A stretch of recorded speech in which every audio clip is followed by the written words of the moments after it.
Live 24/7. This is AGT Live 24/7. সবাইকে শুভেচ্ছা এবং অভিনন্দন জানাই। কর্মসংস্থান নিয়ে যেভাবে আমাদের রাজ্যের যুব সমাজ সহ আপামর জনগণকে বিভ্রান্ত করা হচ্ছে খুব পরিকল্পিতভাবে, এই সম্পর্কে ডিওয়াইএফআই এর রাজ্য সম্পাদক তত্ত্বভিত্তিক আলোচনা এই সাংবাদিক সম্মেলনে আপনাদের সামনে উপস্থিত করেছেন। আমি কর্মসংস্থানেরই অন্য আরেকটি বিষয় নিয়ে মানুষের সামনে আমাদের যে বক্তব্য এটা তুলে ধরবার জন্য বিষয়টি এখানে উত্থাপন করছি। আমরা দেখছি যে রাজ্যে বিজেপি সরকার তৈরি হওয়ার পর একটা নতুন প্রথা তারা চালু করেছেন। অনেক প্রথাই তারা চালু করছেন নতুন। তার মধ্যে একটা নতুন প্রথা হলো, যারা চাকুরি প্রাপক তাদের অনুষ্ঠান করে মুখ্যমন্ত্রী, মন্ত্রিসভার সদস্য থেকে শুরু করে বিধায়ক পর্যন্ত এই অনুষ্ঠানে উপস্থিত থেকে তারা অফার বিলি করছেন।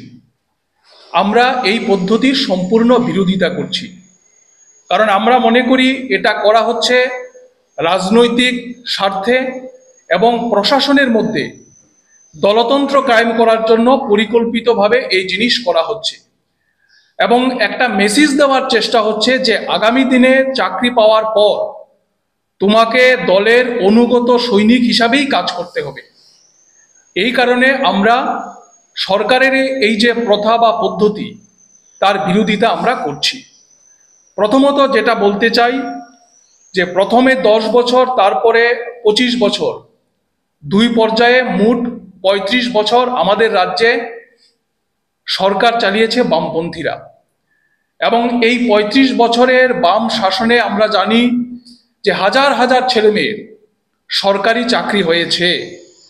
কোথাও একটি উদাহরণ কেউ দেখাতে পারবে না যে মুখ্যমন্ত্রী, মন্ত্রিসভার কোনো সদস্য কিংবা বিধায়ক উপস্থিত থেকে সরকারি অনুষ্ঠান করে চাকরির অফার বিলি করা হচ্ছে। যদি 35 বছর ধরে বামফ্রন্ট এটা করত, তাহলে প্রতিদিন একটা করে অনুষ্ঠান আগরতলার আস্তাবল ময়দানে করতে হতো। কারণ পরিসংখ্যান হচ্ছে রাজ্যে বামফ্রন্ট সরকার থাকার সময় প্রতিদিন গড়ে 11 জন করে বেকার ছেলেমেয়ের কর্মসংস্থানের ব্যবস্থা হতো। কিন্তু আজকে আমরা দেখলাম যে রাজ্যে বিজেপি সরকার তৈরি হওয়ার পর শুধুমাত্র প্রচারের জন্য, শুধুমাত্র বিজ্ঞাপনের জন্য এই জিনিস করা হচ্ছে। এবং সরকার এতটাই প্রচারপ্রিয়, পাড়ার সামাজিক অনুষ্ঠান থেকে শুরু করে, উৎসব থেকে শুরু করে এখন চাকরির অফার পর্যন্ত অনুষ্ঠান করে এগুলি বিলি করা হচ্ছে। আমরা জানি যে মন্ত্রীরা কেউ সরকারি চাকরি করেন না, আবার তারাই বিভিন্ন দপ্তরের চাকরির অফার বিলি করছেন। মন্ত্রিসভার কাজ কি? মন্ত্রিসভার কাজ হচ্ছে নিয়োগ নীতি ঠিক করা, শূন্য পদ পূরণ করা হবে কিনা, কিংবা নতুন কোনো পদ তৈরি করা হবে কিনা, এই পর্যায় পর্যন্ত হচ্ছে মন্ত্রিসভা কিংবা ক্যাবিনেটের কাজ। তার পরবর্তী সময়ে চাকরি নেওয়ার জন্য যে প্রতিযোগিতামূলক পরীক্ষাগুলো হয়, এগুলি কারা নেন? আমাদের রাজ্যের বিভিন্ন যে সংস্থাগুলো আছে, যেমন ধরুন টিআরবিটি বা টিপিএসসির মাধ্যমে এই পরীক্ষাগুলো নেওয়া হয়।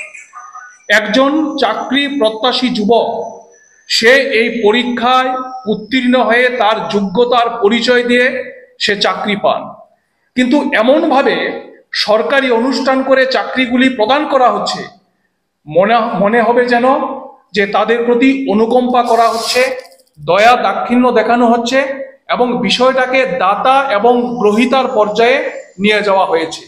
আমরা সম্পূর্ণভাবে ডিওয়াইএফআই এবং টিওয়াইএফ তার বিরোধিতা করছি।